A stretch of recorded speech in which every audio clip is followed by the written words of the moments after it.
So yesterday we played a clip of Joe Biden really being disingenuous by saying, and he's been spreading this type of stuff before too about Medicare for All, saying that if we go with Medicare for All, we're going to have to take like a 4 or 5 month hiatus from people being covered with healthcare or something. There's some bizarre construction just designed, I guess, to hit the ears of people who don't spend too much time thinking about this stuff. I mean, it's a really cynical move. And then he got even more cynical where he said, like, you know, we're gonna get rid of the ACA and replace it with something. We're gonna get rid of Obamacare because he wants to make it like Medicare for All is an assault on Obamacare. Now, of course, we played a clip of Barack Obama 6 months ago, 8 months ago, I guess it was, in the run-up to the 2018 midterm elections, saying Medicare for All is a great idea. It's being pushed by the Democrats. It's a great idea, he said. We should point out what kind of event Biden said Medicare, as you know, it goes away. That was at an AARP event. Medicare is right, of course. And Joe Biden, to my knowledge, has not been asked, like, how do you square this with what Barack Obama said just 8 months ago? The guy who's, you know, that's where the Obama part of Obamacare came from, was from Obama's last name, President Obama. And back in September, October of 2018, he said Medicare for All was a great idea. That's a very weird position to take if you think it's going to wipe out Obamacare. Yeah, you think he would have mentioned that? I would think he would have been a little bit concerned. No, nobody's asked Joe Biden that. Like, how do you reconcile those two things? But Symone Sanders, who is Joe Biden's campaign advisor, senior advisor, and a former spokesperson for Bernie Sanders, she was asked to reconcile her previous positions on Medicare for All, addressing not just Medicare for All, but specifically the idea of it rolling back Obamacare. And she had a tough time doing it. This is with Erin Burnett on CNN. So let me just ask you, though, because Medicare for All, on this point, you used to, and in your prior role with working with Bernie Sanders, you know, you intellectually came to the conclusion that you could have Obamacare, add to it, and get Medicare for All. And obviously now you're saying that it's different, right? Because Joe Biden is saying you can't have Medicare for All and Obamacare because Medicare would replace Obamacare. Here you are back in 2016, and I want to play it, Symone, because I want to give you a chance to explain to everybody how you came to change your mind. Here you are. Thinking big is how we get change in this country. Thinking big is how we got the Affordable Health Care Act, and thinking big is how we're going to build on that with a Medicare for All single-payer system. When we talk about a Medicare for All single-payer system, we're talking about universal health care. We're not talking about doing away with Obamacare, with the Affordable Health Care Act. We are talking about building on its enormous success.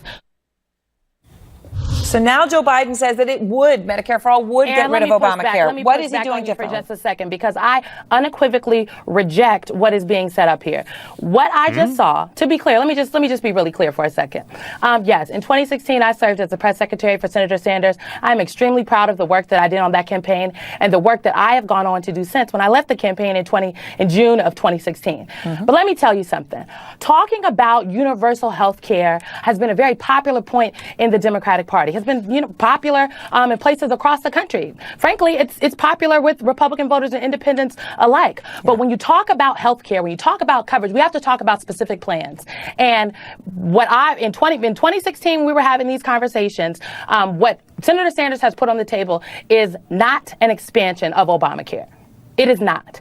It does away with private insurance. And what is currently on the table in his Medicare for All plan says that Obamacare isn't enough, that we have to go on and do something else. This is not an expansion. Now, if the Sanders campaign would like to say it's an expansion, I hope you would welcome them onto your program to have that conversation. But for anyone to suggest for anyone to suggest that because I work for Vice President Biden, now I feel differently, that's just not true. I welcome a conversation. No, I want to be clear. But I want to be clear. I'm not suggesting you feel differently. I'm suggesting, hold on, but Symone, let me say why I played that. No, I want to be clear. Because I do feel some type let me of way finish my here. sentence. Hold on. I didn't say it to do a gotcha. I said it because what you said then is different than what you're saying now. You're a thoughtful, smart person. You've changed your mind. And I want to give you a chance to explain to people why. Because, Aaron, I believe in building on the enormous success of Obamacare. But the plan that is currently on the table that is being discussed by a number of folks when they talk about Medicare for all, specifically Senator Sanders' plan, does not do that. And that is the difference. And so if the Sanders campaign or anyone else would like to assert otherwise, I welcome the conversation. Our campaign obviously welcomes the debate because healthcare is so important to millions of people across America. Well, but that it is. I just want to be very clear. All right. Well, I got some bad news for Symone Sanders. That was not clear. It was not clear. As far as I know, the plan that Bernie introduced in 2016 is the same plan as today.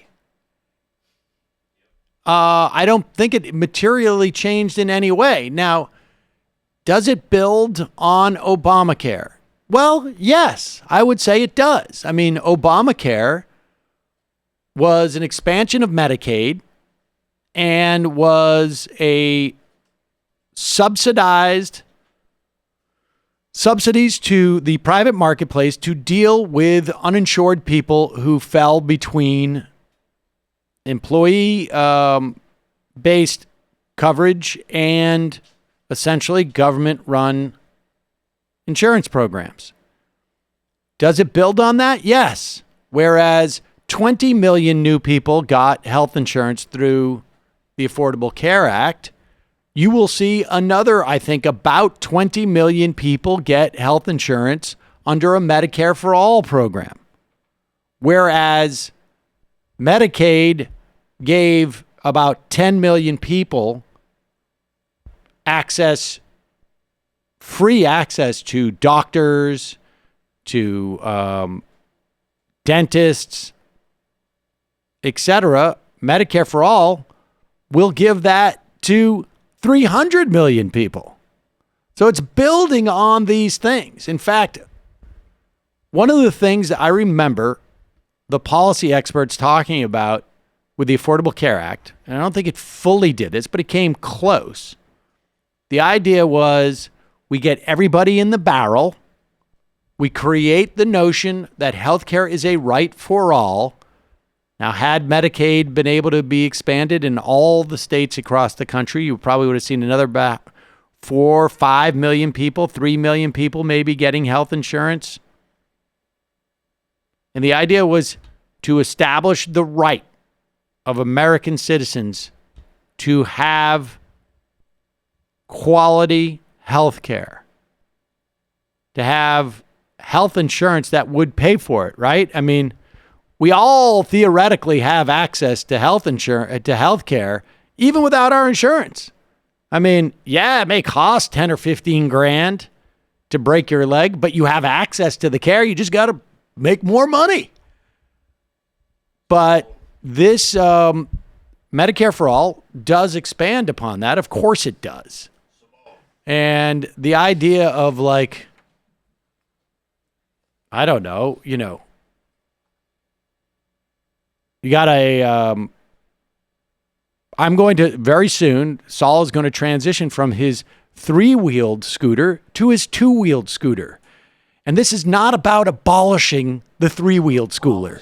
It's about upgrading. Entirely. It's about upgrading his scooter. Symone, where was this incredible, beautiful, extraordinary hit and incompetence for Hillary Clinton in 2016? You could have pushed us over the top. She could have gone You're work. doing so much more this time around than you did in 2016, Symone. I right. also do notice that when you did hits for me, you sounded a little bit more coherent. Maybe because you weren't defending total nonsense.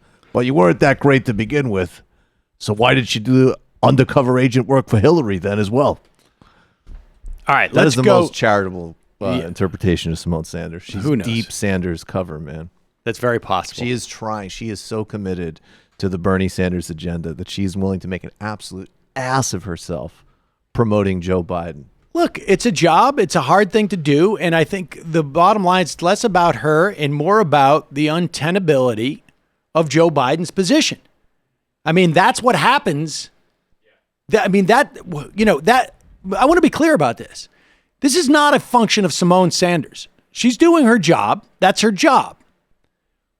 But his policy and the way that he's trying to sell it is untenable. It is nonsensical. And so what happens is you take your people and they try and go out and defend it, and they get ground up because you have given them nothing. It's not rational. There's one reason why you would promote a program like Joe Biden's, and that is because some of his supporters, a large constituency for him, is big money. Is money that comes from insurance companies. It's money that comes from perhaps medical associations or whatnot.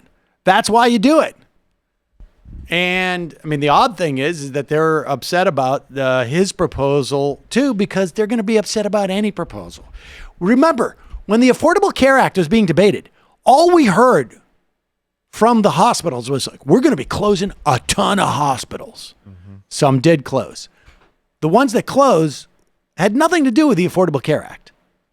They closed because you've got hedge funders like the one, private equity firms like the one that's going down and destroying this hospital in Philadelphia. And you've got it because of concentration. You've got these big companies, and hedge funders are driving this too. Go in, cut costs. They're doing it with like dermatologists' offices. It's nuts. So, I mean, when Joe Biden is not sincere or does not have integrity in his explanation for these policies, it ends up doing to Symone Sanders what just happened there. Yeah, that's a great point. But she also really sucks, Sam. And I think it's very important that we not lose sight of that, even as we rightly explain that Joe is an absolutely incoherent candidate who will actually spend more money than me and leave more people uninsured. All right, we got to take. No, we don't. Okay, so let's go to. Let's see.